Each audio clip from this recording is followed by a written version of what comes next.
31 अक्टूबर 2024। प्रातः मुरली। ओम शांति। बाप दादा मधुबन। बाबा कहते हैं, मीठे बच्चे, ऑर्डर करो कि है भूतों तुम हमारे पास आ नहीं सकते, तुम उनको डराओ तो वो भाग जाएंगे। प्रश्न, ईश्वरीय नशे में रहने वाले बच्चों के जीवन की शोभा क्या है? उत्तर, सर्विस ही उनके जीवन की शोभा है। जब नशा है कि हमें ईश्वरीय लॉटरी मिली है तो सर्विस का शौक होना चाहिए, परंतु तीर तब लगेगा जब अंदर कोई भी भूत नहीं होगा। प्रश्न, शिव बाबा का बच्चा कहलाने के हकदार कौन है? उत्तर, जिन्हें निश्चय है कि भगवान हमारा बाप है, हम ऐसे ऊंच बाप के बच्चे हैं, ऐसे नशे में रहने वाले लायक बच्चे ही शिव बाबा का बच्चा कहलाने के हकदार है। अगर कैरेक्टर ठीक नहीं, चलन रॉयल्टी की नहीं, तो वो शिव बाबा का बच्चा नहीं कहला सकते। ओम शांति। शिव बाबा याद है, स्वर्ग की बादशाही याद है। यहाँ जब बैठते हो तो दिमाग में आना चाहिए, हम बेहद के बाप के बच्चे हैं और नित्य बाप को याद करते हैं। याद करने बिगाड़ हम बरसा ले नहीं सकते। काहे का बरसा? पवित्रता का। तो उसके लिए ऐसा पुरुषार्थ करना चाहिए। कभी भी कोई विकार की बात हमारे आगे आ नहीं सकती, सिर्फ विकार की भी बात नहीं। एक भूत नहीं, परंतु कोई भी भूत आ नहीं सकता। ऐसा शुद्ध अहंकार रहना चाहिए। बहुत ऊंचते ऊंच भगवान के हम बच्चे भी ऊंचते ऊंच ठहरे ना।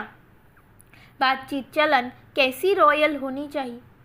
बाप चलने से समझते हैं ये तो बिल्कुल ही वर्थ नॉट ए पेनी है। मेरा बच्चा कहलाने का भी हकदार नहीं।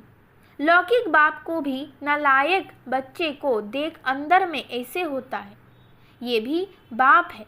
बच्चे जानते हैं बाप हमको शिक्षा दे रहे हैं, परंतु कोई कोई ऐसे है जो बिल्कुल समझते नहीं। बेहद का बाप हमको समझा रहे हैं, वो निश्चय नहीं, नशा नहीं। तुम बच्चों का दिमाग कितना ऊंचा होना चाहिए। हम कितने ऊंच बाप के बच्चे हैं, बाप कितना समझाते हैं। अंदर में सोचो, हम कितने ऊंच बाप के बच्चे हैं। हमारा कैरेक्टर कितना ऊंच होना चाहिए। जो इन देवी देवताओं की महिमा है वो हमारी होनी चाहिए। प्रजा की थोड़े ही महिमा है, एक लक्ष्मी नारायण को ही दिखाया है, तो बच्चों को कितनी अच्छी सर्विस करनी चाहिए। इन लक्ष्मी नारायण दोनों ने ये सर्विस की है ना। दिमाग कितना ऊंचा है, ऊंचा चाहिए। कोई बच्चों में तो कोई फर्क ही नहीं। माया से हार खा लेते हैं तो और ही जास्ती बिगाड़ जाते हैं। नहीं तो अंदर में कितना नशा रहना चाहिए। हम बेहद के बाप के बच्चे हैं। बाप कहते हैं, सबको मेरा परिचय देते रहो।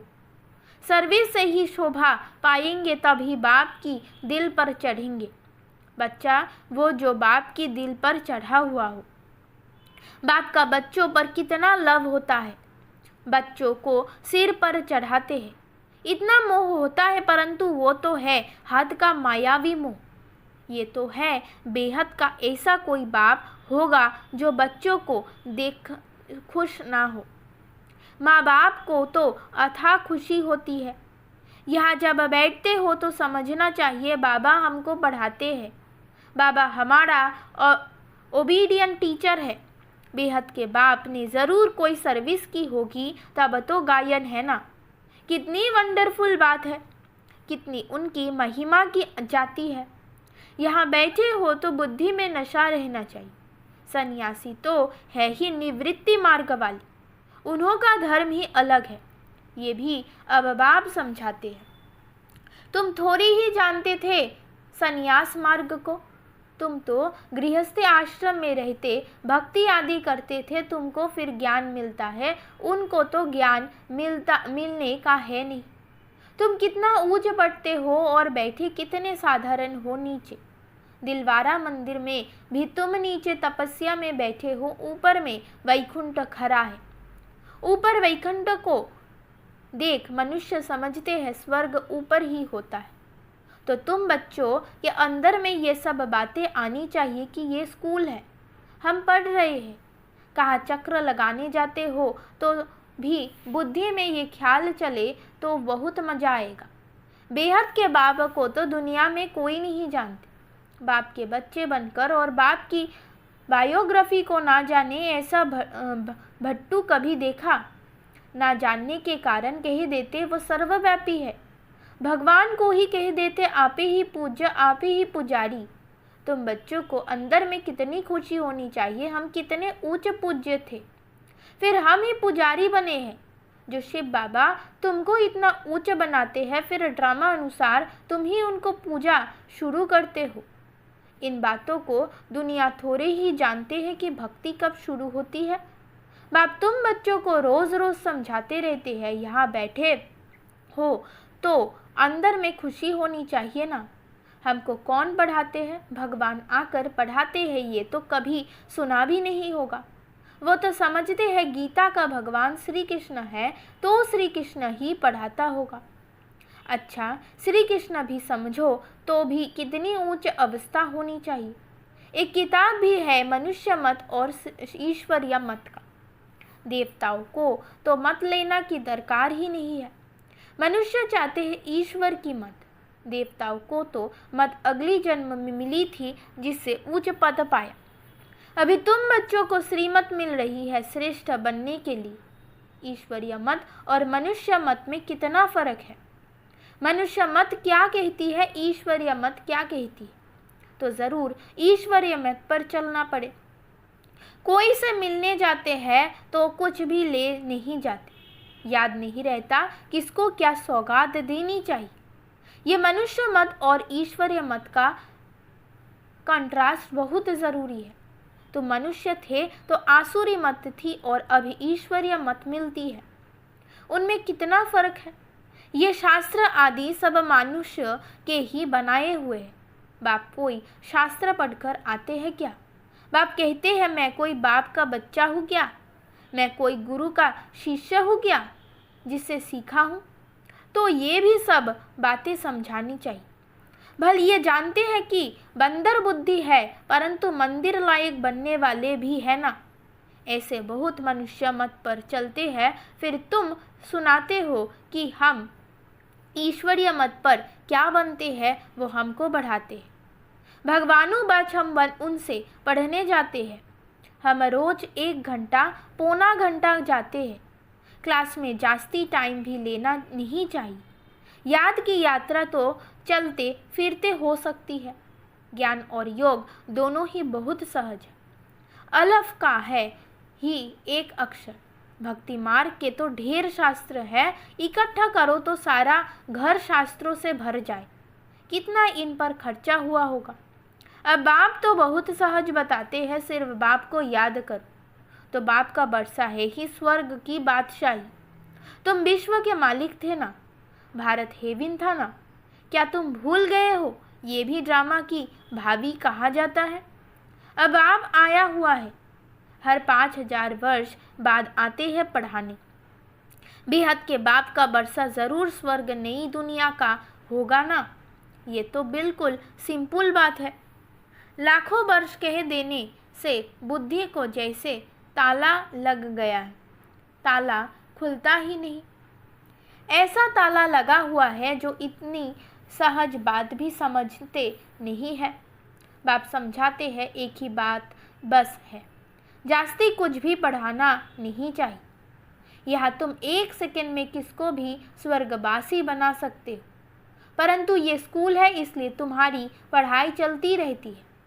ज्ञान सागर बाप तुम्हें ज्ञान तो इतना देते हैं जो सागर को स्याही बनाओ, सारा जंगल कलम बनाओ तो भी अंत नहीं हो सकता। ज्ञान को धारण करते कितना समय हुआ है, भक्ति को तो आधा कल्प हुआ है। ज्ञान तो तुमको एक ही जन्म में मिलता है। बाप तुमको पढ़ा रहे हैं नई दुनिया के लिए। उस जिस्मानी स्कूल में तो तुम कितना समय पढ़ते हो, 5000 से लेकर 20-22 वर्ष तक पढ़ते रहते हो। कमाई थोड़ी और खर्चा बहुत करेंगे तो घाटा पड़ जाएगा ना। बाप कितना सॉल्वेंट बनाते हैं फिर इंसॉल्वेंट बन जाते हैं। अभी भारत का हाल देखो क्या है। फलक से समझाना चाहिए, माताओं को खड़ा होना चाहिए। तुम्हारा ही गायन है वंदे मातरम। धरती को वंदे मातरम नहीं कहा जाता है, वंदे मातरम मनुष्य को किया जाता है। बच्चे जो बंधन मुक्त है वो ये सर्विस करते हैं। वो भी जैसे कल्प पहले बंधन मुक्त हुए थे वैसे होते रहते।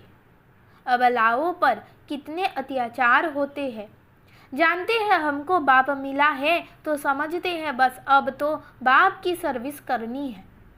बंधन है ऐसे कहने वाले रीढ़ बकरियां है। गवर्नमेंट कभी कह ना सके कि तुम ईश्वरीय सर्विस ना करो। बात करने की हिम्मत चाहिए ना। जिसमें ज्ञान है वो तो इतने में सहज बंधन मुक्त हो सकते हैं। जज को भी समझा सकते हो हम रूहानी सेवा करना चाहते हैं। रूहानी बाप हमको पढ़ा रहे हैं। क्रिश्चियन लोग फिर भी कहते हैं लिबरेट करो, गाइड बनो। भारतवासियों से फिर भी उन्हों की समझ अच्छी है। तुम बच्चों में जो अच्छे समझदार है उनको सर्विस का बहुत शौक रहता है। समझते हैं ईश्वरीय सर्विस से बहुत लॉटरी मिलनी है। कई तो लॉटरी आदि को समझते ही नहीं, वहाँ भी जाकर दास दासियाँ बनेंगे। दिल में समझते हैं अच्छा दासी ही सही, चंडाल ही सही, स्वर्ग में तो होंगे ना। उन्हों की चलन भी ऐसी देखने में आती है। तुम समझते हो बेहद का बाप हमको समझा रहे हैं। ये दादा भी समझाते हैं, बाप इन द्वारा बच्चों को पढ़ा रहे हैं। कोई तो इतना भी समझते नहीं। यहाँ से बाहर निकलने खलास, यहाँ पर बैठे भी जैसे कुछ समझते नहीं। बुद्धि बाहर भटकती धक्का खाती रहती है, एक भी भूत निकलता नहीं है। पढ़ाने वाला कौन और बनती क्या है। साहूकारों के भी दास दासियां बनेंगे ना। अभी भी साहूकारों के पास कितने नौकर चाकर रहते हैं।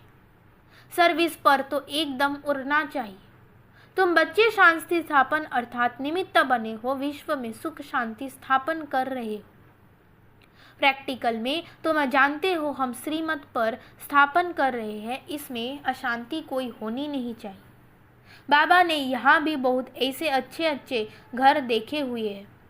एक घर में 6-7 बहुएं इकट्ठी इतना प्यार से रहती है, बिल्कुल शांति लगी रहती है। बोलते थे हमारे पास तो स्वर्ग लगा पड़ा है। कोई खिटखिट की बात नहीं, सब आज्ञाकारी है। उस समय बाबा को भी सन्यासी ख्यालात थे, दुनिया से वैराग्य रहता था। अभी तो ये है बेहद का वैराग्य, कुछ भी याद न रहे। बाबा तो नाम सब भूल जाते हैं। बच्चे कहते हैं बाबा अब हमको याद करते हैं। बाबा कहते हमको तो सबको भूलना है, ना बिसरो ना याद रहो। बेहद का वैराग्य है ना, सबको भूलना है। हम यहाँ के रहने वाले थोड़े ही हैं। बाप आया हुआ है अपना स्वर्ग का बरसा देने। बेहद का बाप कहते हैं मुझे याद करो तो तुम विश्व के मालिक बन जाएंगे। ये बैज बहुत अच्छा है समझाने के लिए। कोई मांगे तो बोले समझ कर लो। इस बैज को समझने से तुमको विश्व की बादशाही मिल सकती है। शिव बाबा इस ब्रह्म द्वारा डायरेक्शन देते हैं, मुझे याद करो तो तुम ये बनेंगे। गीता वाले जो है वो अच्छी रीति समझ लेंगे, जो देवता धर्म के होंगे। कोई प्रश्न पूछते हैं देवताएं गिरते क्या है। अरे ये चक्र फिरता रहता है, पुनर्जन्म लेते लेते नीचे तो उतरेंगे ना। चक्र तो फिरना ही है। हर एक के दिल में ये आता ज़रूर है हम सर्विस क्यों नहीं कर सकते हैं। ज़रूर मेरे में कोई खामी है, माया के भूतों ने नाक से पकड़ा हुआ है। अब तुम बच्चे समझते हो हमको अब घर जाना है, फिर नई दुनिया में आकर राज्य करेंगे। तुम मुसाफिर हो ना, दूर देश से यहाँ आकर पाट बजाते हो। अभी तुम्हारी बुद्धि में है हमको अमरलोक जाना है, ये मृत्यु लोक खलास हो जाना है। बाप समझाते तो बहुत है, अच्छी रीति धारण करना है, इसको फिर उगाड़ते रहना चाहिए। ये भी बाप ने समझाया है। कर्म भोग की बीमारी उथल खाएगी, माया सताएगी, परंतु मूंझना नहीं चाहिए। थोड़ा कुछ होता है तो हैरान हो जाते हैं। बीमारी में मनुष्य और भी भगवान को जास्ती याद करते हैं। बंगाल में जब कोई बहुत बीमार होता है तो उनको कहते हैं राम बोलो राम बोलो। देखते हैं अब मरने पर है तो गंगा पर ले जाकर हरि बोल करते हैं। फिर उनको ले जाकर जलाने की क्या दरकार है, गंगा में अंदर डाल दो ना। कच्चा मच्छा आदि का शिकार हो जाएगा, काम में आ जाएगा। पारसी लोग रख देते हैं तो वो हड्डियां भी काम में आती है। बाप कहते हैं तुम और सब बातें भूल मुझे याद करो।